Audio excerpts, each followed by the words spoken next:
আল্লাহ পাক নিজেই বলেছেন, বান্দা তুমি যদি আমার হুকুম, আমার আদেশ নিষেধে তুমি সময় বের করতে চাও, আমি তোমাকে সময় এবং মন দিলকে বাদশা বানিয়ে দেব। আর তুমি যদি ইবাদতের সময় না দাও,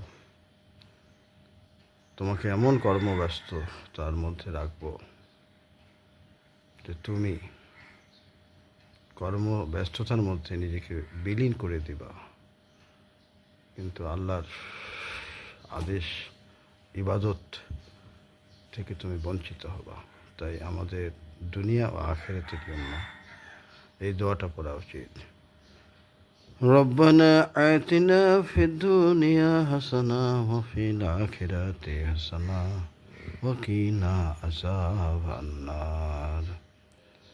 ইয়া রাব্বুল আলামিন, এই দুনিয়ায় সকল ধরনের নিয়ামতগুলো, কল্যাণগুলো তুমি আমাকে দাও। আর না জানি পরপারে কি ধরনের নিয়ামত আছে, কি ধরনের তোমার কল্যাণ আছে, এগুলো দাও।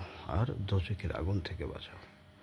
এই দোয়াটা আমরা যদি প্রত্যেক নামাজে পড়ি, নফল নামাজে, সালাম ফিরানোর আগে ফরজ নামাজে, কোনো বাধা নেই, এবং নামাজের মাধ্যমে কিন্তু দোয়া হয়ে যায়। নিশ্চয়ই আল্লাহ পাক ওই সব বান্দাদেরকে দুনিয়া আখিরাতে কল্যাণ দান করবে যারা এইভাবে সহি সুন্নাহ পদ্ধতিতে নামাজ পড়বে। আল্লাহ পাক আমাদের সবাইকে এই আমল করার তৌফিক দান করুক। আমিন।